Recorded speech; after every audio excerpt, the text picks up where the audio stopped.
Well, good morning from St. Bart's in Midtown Manhattan. My name is Peter Thompson. I serve as the vicar here, and it is my delight to welcome you to the forum where each week we have sacred conversations about the things that matter. This morning, we are continuing our observance of the 50th anniversary of the ordination of women here in the Episcopal Church in the United States, but it's actually several other anniversaries at the same time this year. It is also the 80th anniversary of the first woman to be ordained in the Anglican Communion, the Reverend Florence Lee Tim-Oy, and it is also the 30th anniversary of the ordination of women in the Church of England, as well as the 10th anniversary of women bishops in the Church of England. And to celebrate this transatlantic ordination anniversary commemoration, we have with us a guest from across the way, the rector of our linked parish in St. James's Piccadilly in London. But to more fully introduce the Reverend Lucy Winkett, I'm going to turn it over to my colleague, the Reverend Meredith Ward. Thank you, Peter, and thank you, Lucy, for being with us. It's a joy to have you with us at this time for this celebration in yet another year that ends in a 4, to celebrate 80 years, 50 years, 30 years, 10 years of women's ministry in the church.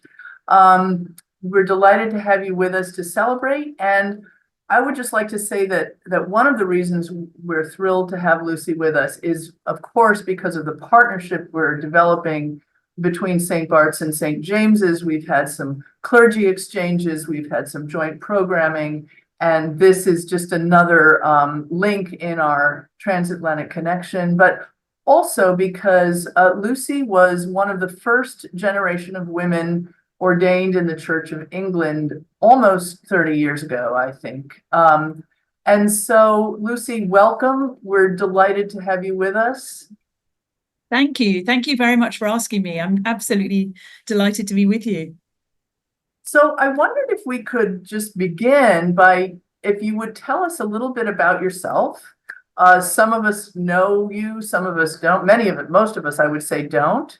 So tell us a little bit about your story, where you came from and how you came to be a priest ordained in the church.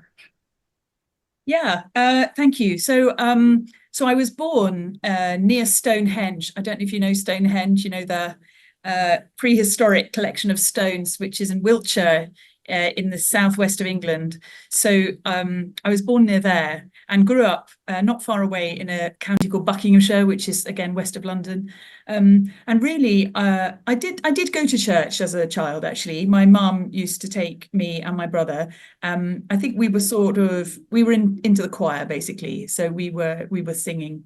And really, that was what I thought I was going to do. I had my plan was for world domination as an opera singer. So I did a degree at university in history, and then I trained at the Royal College of Music as a soprano.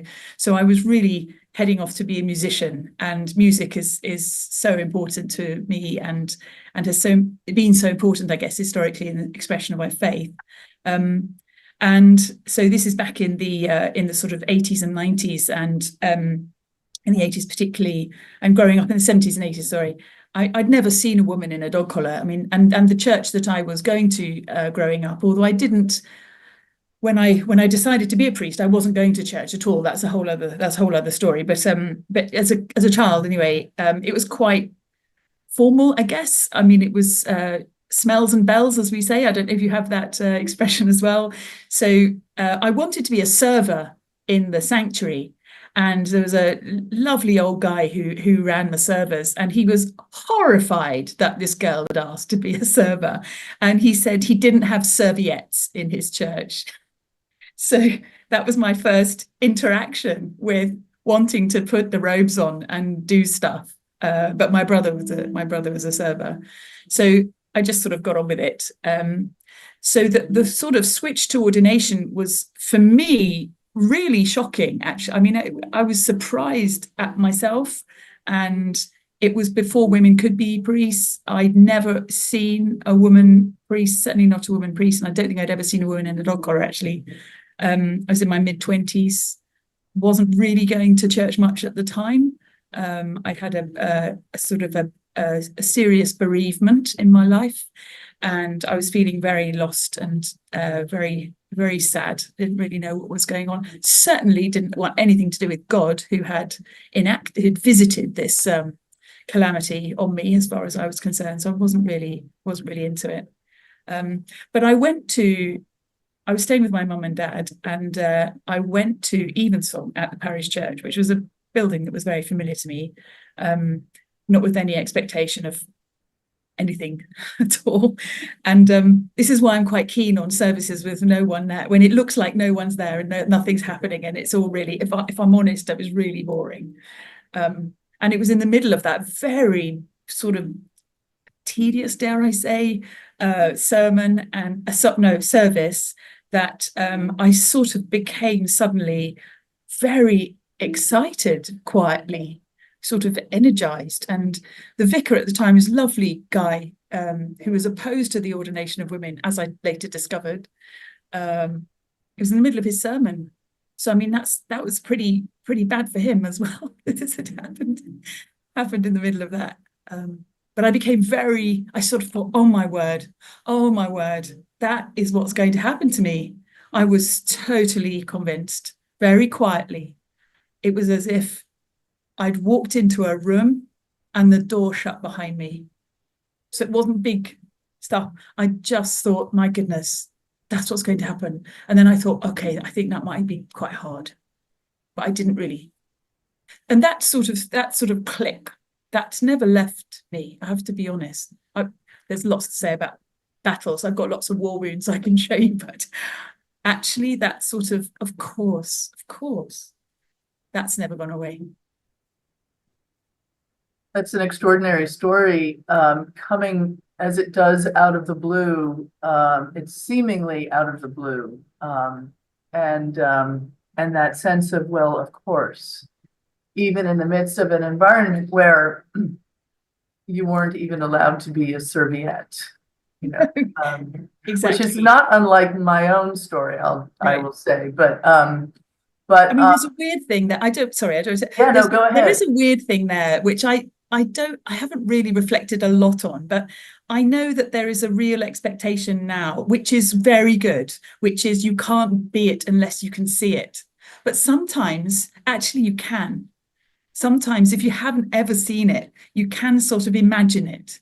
And I think maybe there's something, that's just to do with my own story. I hadn't seen it, couldn't imagine it, but it suddenly became the only and obvious thing that I was going to be. And I have no explanation for that. I don't have any sort of answer for it. And I really believe in properly. And since then, of course, women have said it's important to see, of course it's important, that visibility, all very important. But sometimes it is actually possible just to say, no, I haven't ever experienced that, but that is me. It's very odd. I have no explanation except God. What can I say? Well, God, yes. God is a reasonable explanation. And I think it also speaks to all of those groundbreaking women, yourself among them, but others in earlier generations who hadn't seen an example of this and yet felt profoundly called to ordination. And we'll get into that a little bit later, but I think it's probably you're not the only one to have not seen it before feeling the call. And I feel a bit ashamed because, I mean, Methodist ministers had been ordained before, and of course in the US, but I guess it just in my own experience through school and I'd spent a year actually in Australia teaching before that, and then around in London and around singing and preparing for a musical career. I wasn't going to a church where I could have seen it, I suppose. So I do feel slightly ashamed because I know there were plenty of women in dog collars in certain places, but I just had never gone into those spaces, and they certainly didn't come into the bit of the church that I was in. And the sort of this idea about finding a voice as a singer. You know, I've thought about that a lot since, because you sing with the voice that you're given. So I may want it to be a sort of Wagner heroine, or a jazz singer, or the lead singer of a pop group, but that wasn't quite my voice. My voice is sort of Mozart-y, early music up to Mozart, really. So I then sang, and then very contemporary music. So you have to find the cooperation that you have between the voice you've been given and the training that you do, and then what sort of sound you make in the world. I've thought about that a lot as a musician. Well, that's a brilliant way to think about calling or gifts, individual gifts, that you sing with the voice that you're given, that each of us, ordained or lay or anything at all, have a particular gift that we sing with, right? And it's going to be our unique voice. Yeah. And you also sing, I mean, you can press the metaphor quite far. I think it's a metaphor for society or for community, certainly a metaphor for church, that you sing with others, and that some people, sound like you, other people absolutely don't sound like you. And sometimes you sing what you've been given to sing, and other times you have to be silent, because otherwise someone else's voice can't come through. So there's a lot about rest in there. We speak musically about taking bars rest. You must rest as well as sing. You can't be on transmit all the time. And as a singer and as a musician, you have to primarily not make the noise, but primarily you're listening, deeply listening, not just to the melody, but to all the other stuff that's going on underneath. And pastorally, I think that's the most beautiful way to learn to listen to each other, that we listen to what we're saying, but actually we listen to what we mean, which is sometimes the opposite of what we say. But, those paradoxes exist in music. Dissonance exists in music. Not everything has to be okay. Not everything has to resolve. Sometimes it's really very dissonant, and that can be meant to be as well. It's a great metaphor. We could talk about that. We could run with that for hours.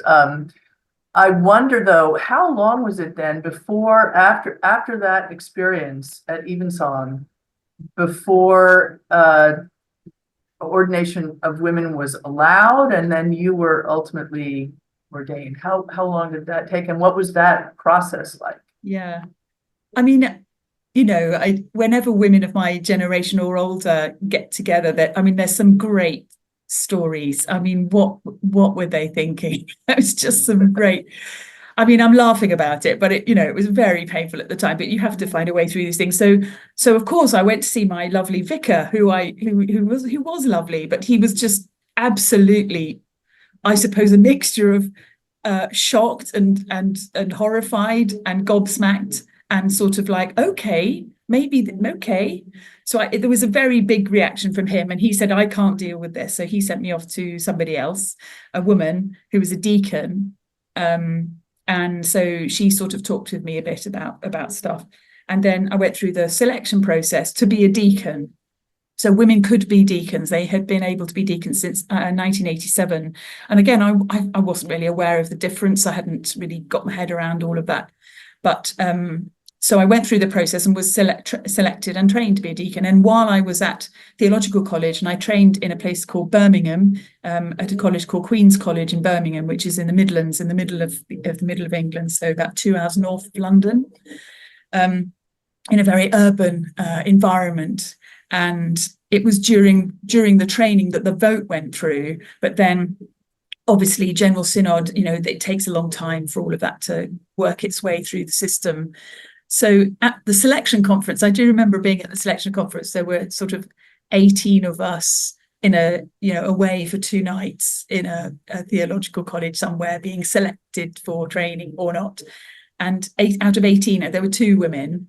And I do remember both of us separately being taken off into some sort of cupboard somewhere with one of the selectors, who said, if it ever became possible for women to be priests, and they said it so quietly, like it was a sort of a secret, would you want? And I was just like, of course. Again, all of this is just, couldn't believe the sort of tentativeness of it all. I was just really, I just was very sure. So yes, I said, yes, absolutely, yes, I would. So thankfully I got through that process, went off to Birmingham, and that was an incredibly formative time because I was trained ecumenically. So there were Anglicans there, Methodist, United Reformed Church, and ministers being trained. And also we had residential courses with the Roman Catholic Seminary. So that's really where I had to talk out with people who absolutely did not believe that women could be priests, why I believed that not only being called was part of it, but that the church should allow it to happen. And that was very formative, to develop relationships and friendships with people with whom I profoundly disagreed and who didn't think I should be doing what I was doing. Those sorts of conversations were important. And then at the same time, I was training with Methodists who'd had women ministers for much longer and just really thought we Anglicans were, a bit screwed up and a bit, weird, and why were we taking so long? So it was a good sort of way of getting to grips with it. And there was quite a strong interfaith element of the training as well. So I was attached to a mosque for a year in a borough of Birmingham called Handsworth. Again, really important, very interesting to discuss the place of women in religious leadership in that particular mosque. I was also attached to a Gurdwara, so again, understood something of the Sikh tradition and women in leadership, and then obviously had different sorts of projects with local synagogues, and I was attached to an Anglican church, and I was also attached for a year to a black majority, black-led Pentecostal church in Birmingham, and again that was hugely formative, and taught me. This church was so gracious in having me as a sort of rookie preacher there, and a white Anglican, in training.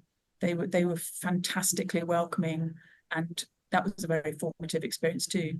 So I had I think a really good training. I mean, it had a lot of challenges involved with it, but being a woman and being a priest was only one part of it, obviously. And then I was sort of spat out at the end of the 3 years, which ended up being good.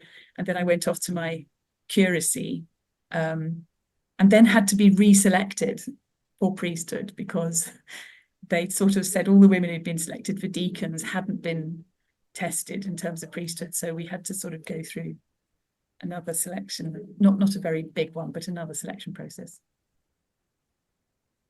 And you came through that selection process, and obviously it worked itself out.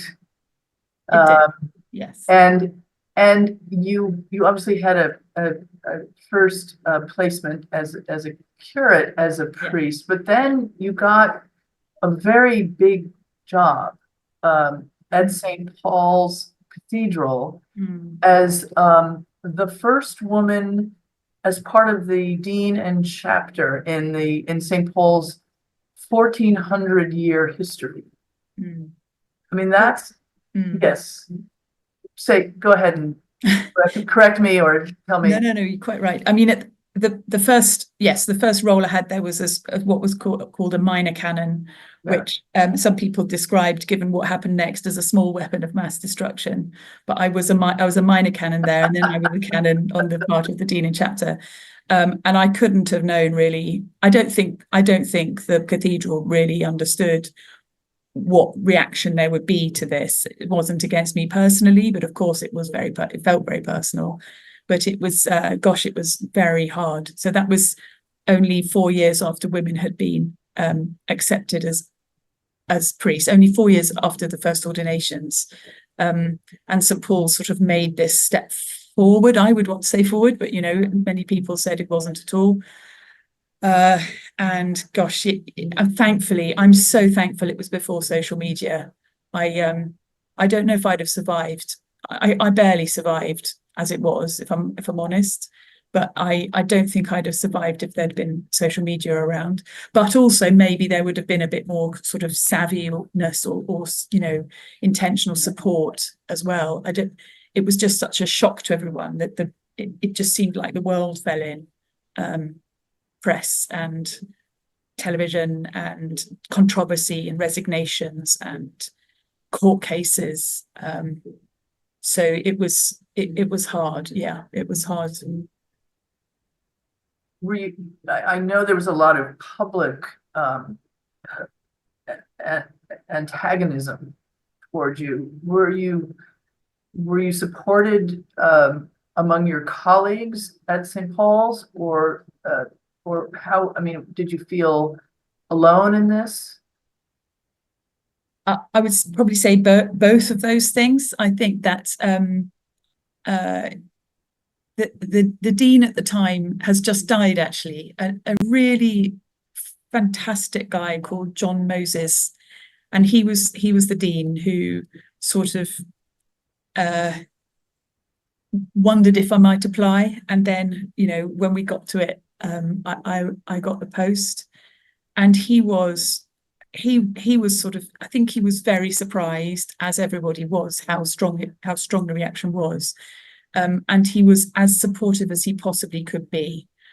At the same time, and there were one or two other colleagues as well, but at the same time there were other close colleagues who were so distressed by this, bringing, as they said, impairment into the heart of the communion of the Church of England, because St. Paul's is such a national church, and bringing this sort of fissure and this distress, that I think when people feel that their faith is in peril in some way, they often they behave badly. I mean, I do, I think, because I mean, I think that's just what happens when we feel like our back's against the wall, when we feel like, as many people said, my church is being taken away from me.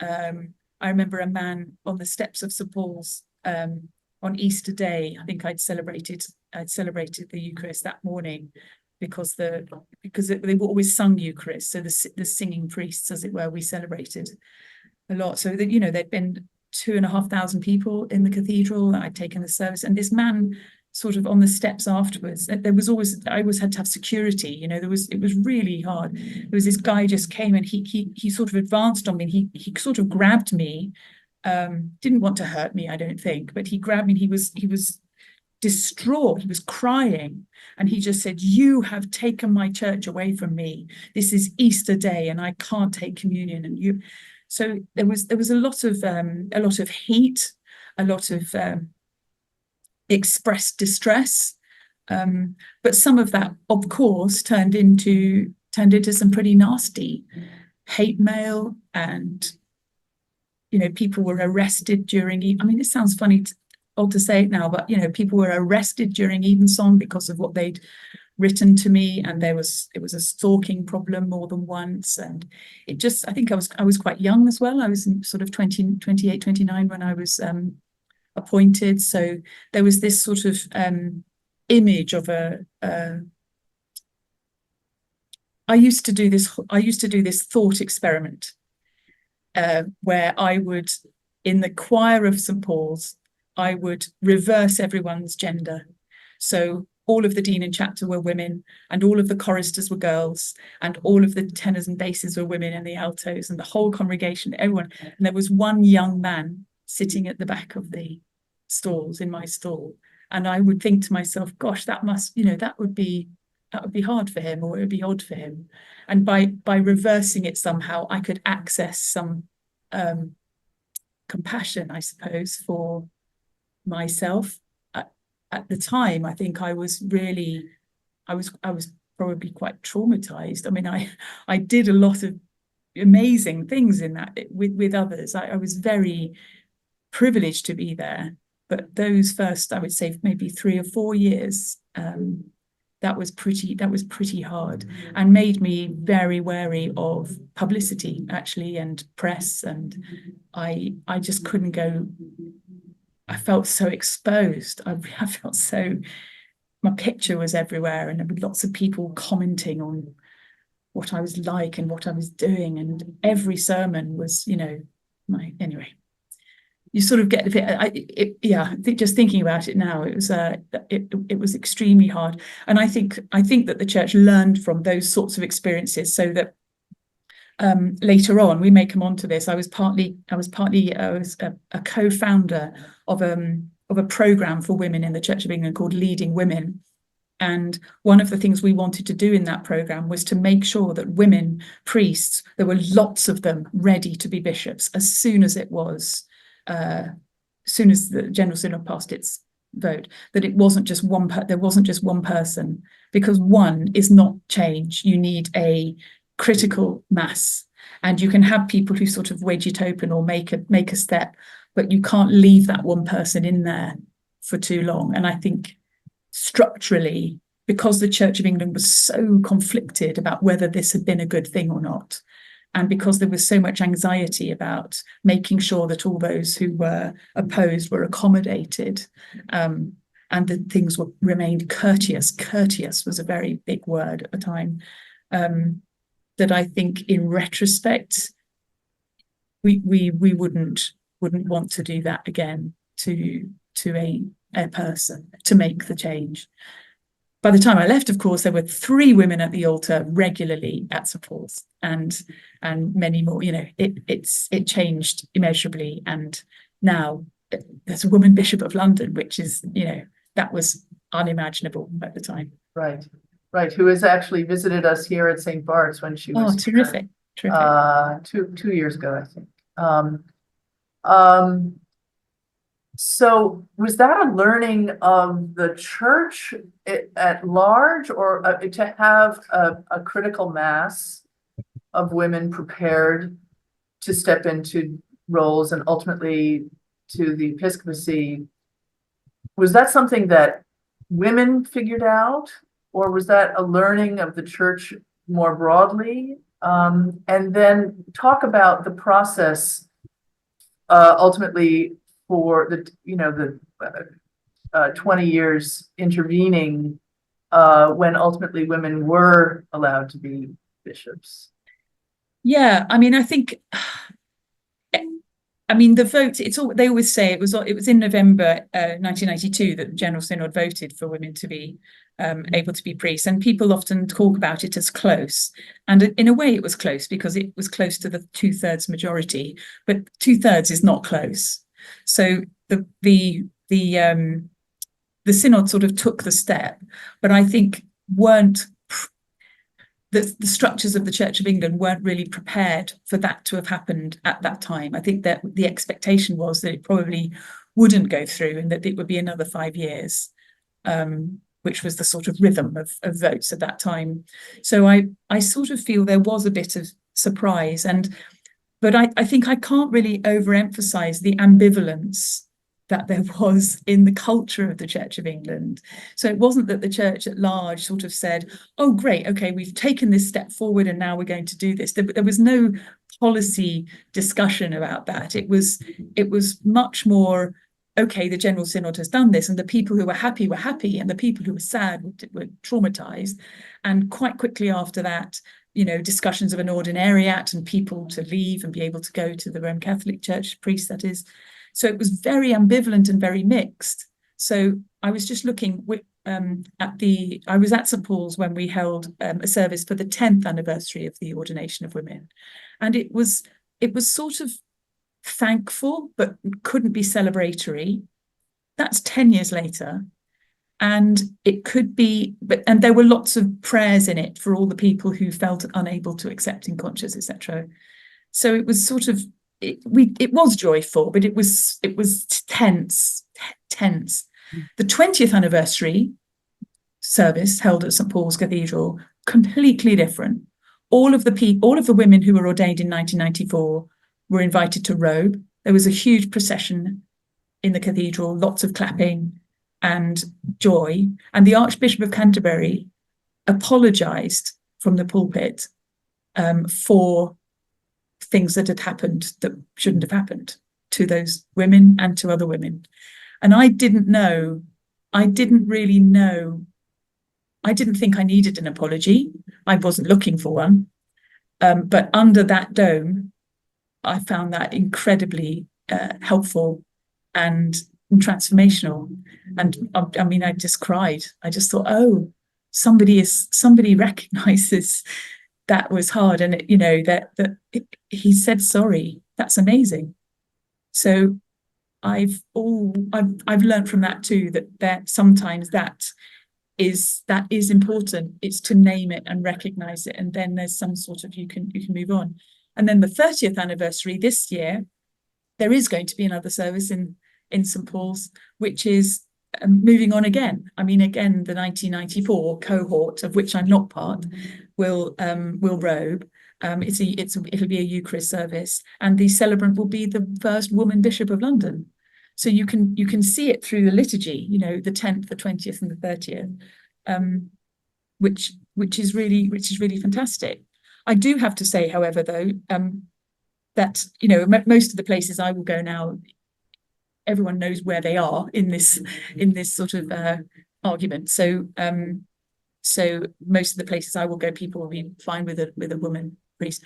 But just the week before last, a group of parishes very close to St. James's, in fact, all the way around St. James's, big parishes, have got together and commissioned their own male lay workers who they hope in time will be ordained, because of the ordination of women back then, and also because of the living in love and faith, which is the arrangement for that the Church of England has made for the temporary allowance of the blessing of same-sex relationships. So actually, just in the past 2 or 3 weeks, I suppose the issue of gender has erupted again, along with sexuality. Most people think it's about sexuality, but actually it's about gender as well, has erupted again in the Church of England because of the way that women were made priests in the first place. So you could always ask for an alternative episcopal oversight, which I think is different in the US. But in the UK, you've always been able to ask for that. So now on every issue that people disagree, they will ask for alternative episcopal oversight. Sometimes it's granted, sometimes it won't be. But on the grounds of gender and sexuality, it is.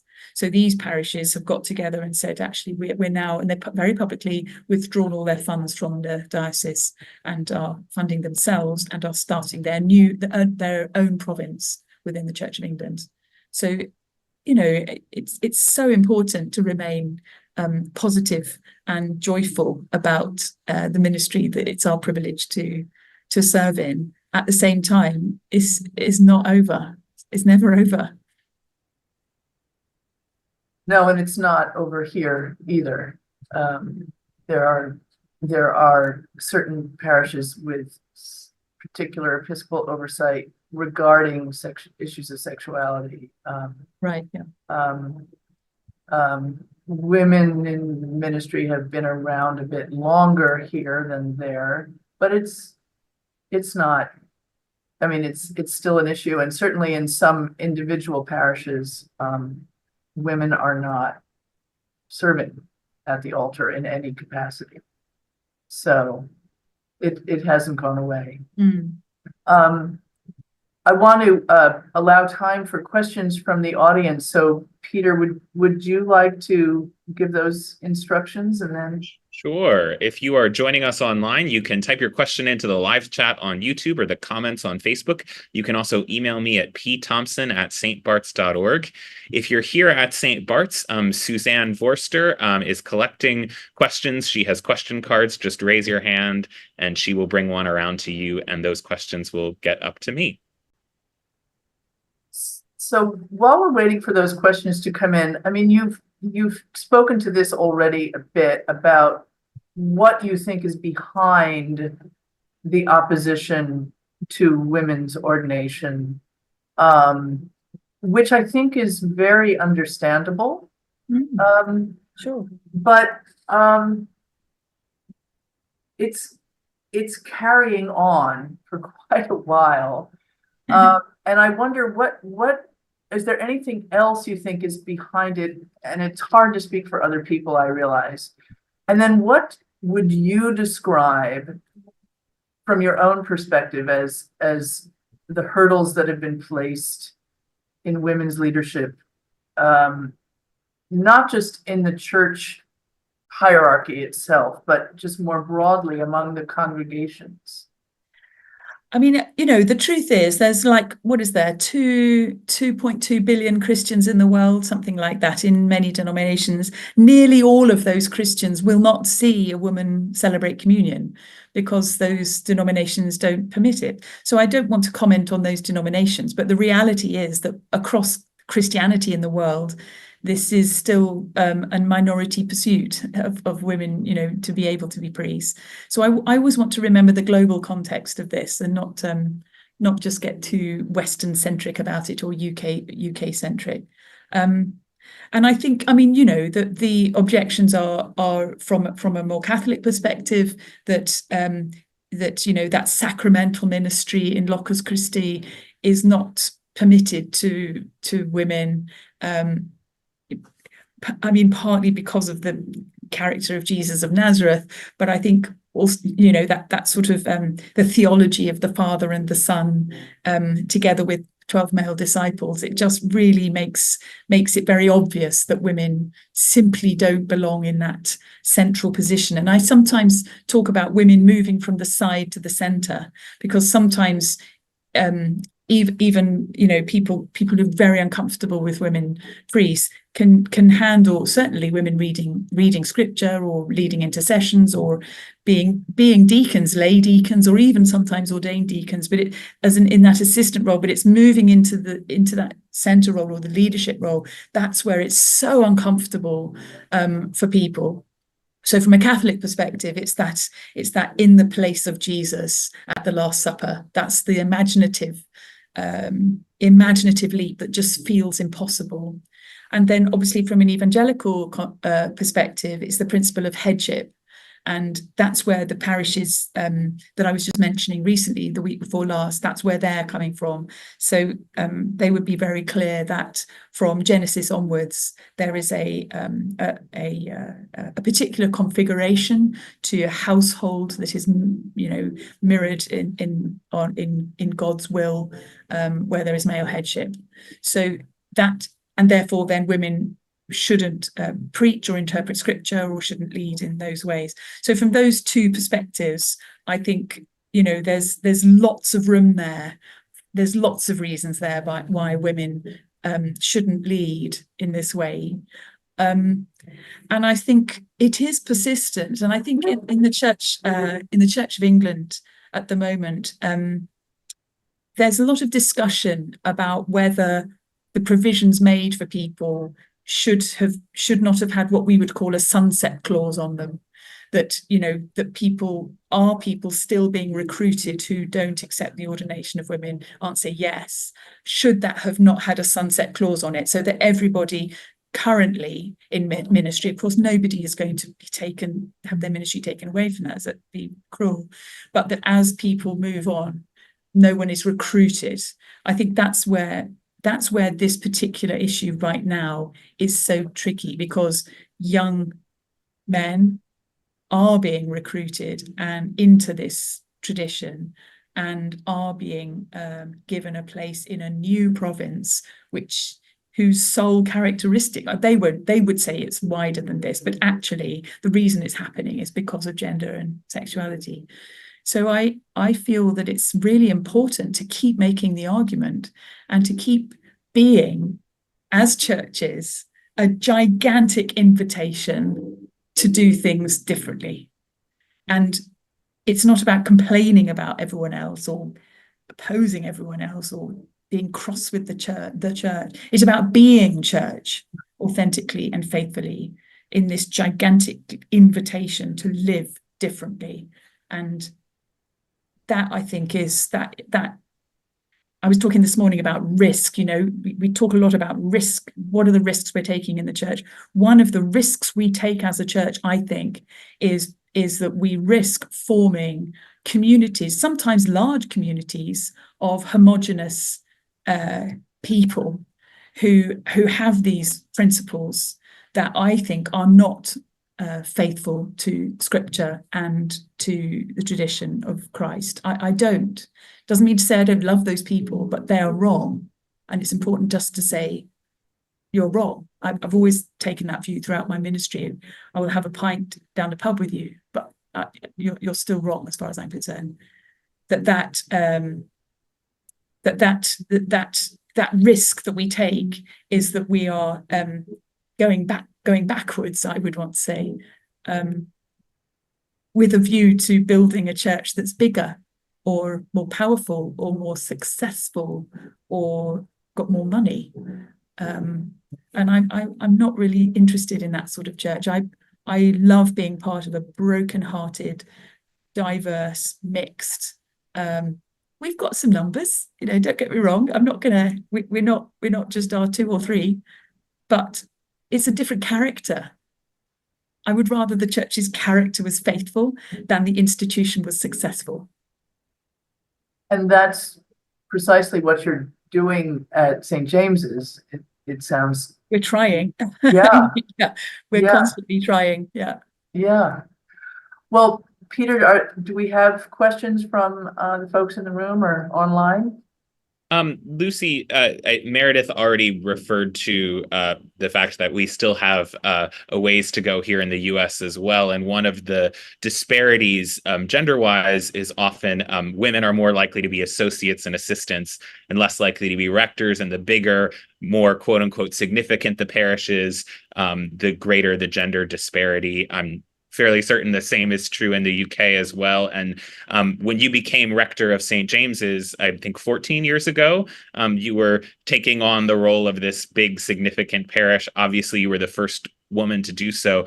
What was it like being fully in charge? And do you have any thoughts on that continuing disparity?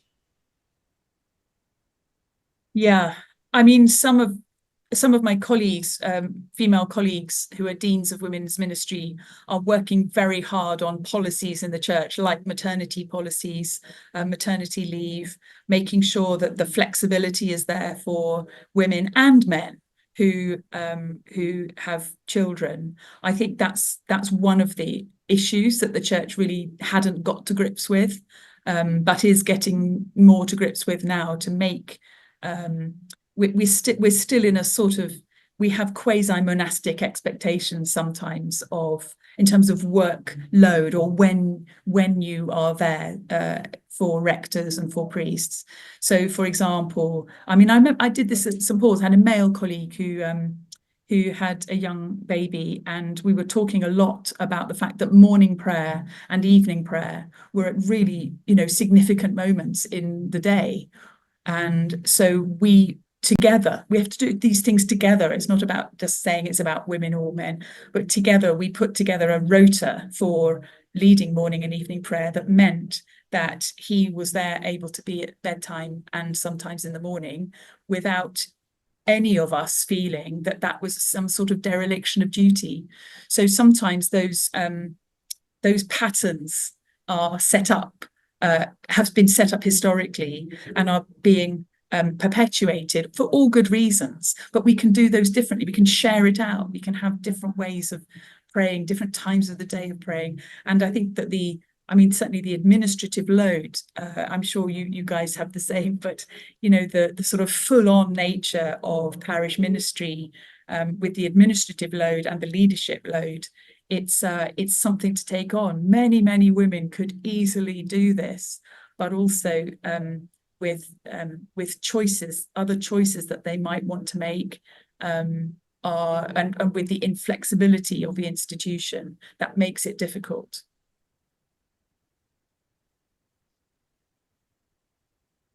You've also spoken, you spoke about this briefly, about women's voices musically in the church. And that's another area where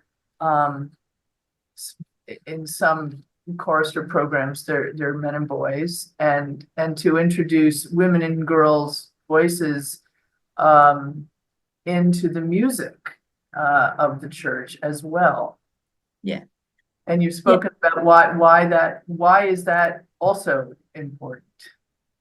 Yeah, I mean, I think I suppose when women sing, again, I'm speaking about some years ago, but singing in such a space at St Paul's, and singing here at St James's actually, but I suppose especially at St Paul's, was daunting, but also is very powerful, because you can't pretend that person is a man.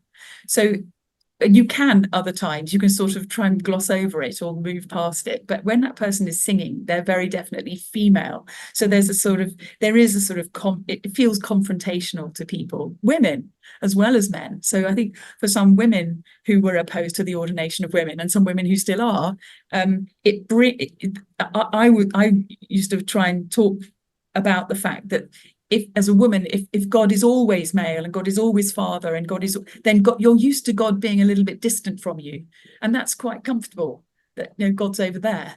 But if God is female, or God is referred to as she, or the woman in front of you is in the place of Christ, then that brings God quite close, and that's threatening, or alarm can feel perilous.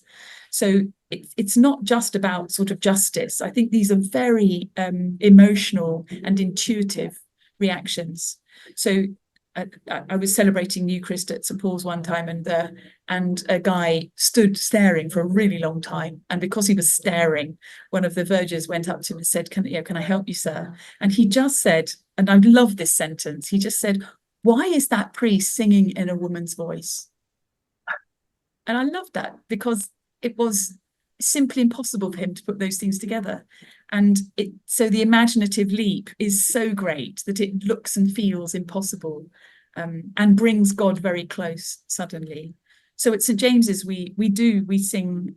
We don't sing the mass so often as at cathedrals, but it's really important to us that women's voices, and of course, there's a whole trans debate now, and trans women as well. Very important that women are women, and we're able to hear all of those voices. The debate about gender has moved on hugely since 1994. So again, all of that, we need to keep discovering more about the variety of human beings God has made, and our old binaries will not do. We have one more question here. I think it will be the last one, since we're wrapping up. Someone wonders about women as monarchs serving as defender of the faith, and how that has impacted the question of women's role in the church or not. So the Queen, Her Majesty the Queen, was defender of the faith, and now we have a king. And actually, for the next 3 monarchs, they're going to be men. But of course, Queen Elizabeth was the longest serving monarch in UK history, and a very faithful Christian herself. So whenever I used to do workshops about, can you think of any famous Christian women? Quite often the room would go silent. And in the UK context, they would be people like characters on soap operas or TV shows, or they weren't real. Mother Teresa normally came up. But who are the high-profile, prominent Christian women? Then you would say, well, can we have some real ones that are actually alive? And so Queen Elizabeth would come up. I think that because she particularly inhabited that role, and didn't express personal views, and you could see her personality come out sometimes, but she actually, like a quasi-priest, actually made an accommodation between her personality and the role, so that you are a version of yourself, but you're not all of yourself in ministry, in public ministry. It was the role that was more important than the gender of the person holding it. But certainly in my interaction, we had a lot of interaction as part of cathedral ministry.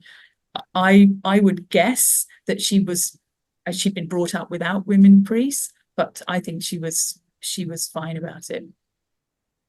But she couldn't say it. So unfortunately, we do have to stop there. There's so much more we could say and talk about. We're so grateful for our link, Lucy, and for your generosity in spending time with us this morning. Not at all. We're delighted to be linked to you as well, and look forward to getting to know each other better. It's great. And the final clergy ambassador, Meredith, will be headed over this fall, which we're also excited about. Oh, yeah, that's great. We're looking forward to that, Meredith. We're going to set you to work. That's great. Can't wait. Can't wait. Really looking forward to it. So thank you both, and thank you all for being with us. We hope, whether you're joining us online or in person, that you'll stick around and join us for worship at 11 a.m. Next week at the Forum, we're going to hear from our own parishioner, attorney Elizabeth Kelly, who will be speaking about her area of expertise, which is advocating for the rights of those with mental disabilities within the criminal justice system. So hope you'll be back next week to hear from her. See you then.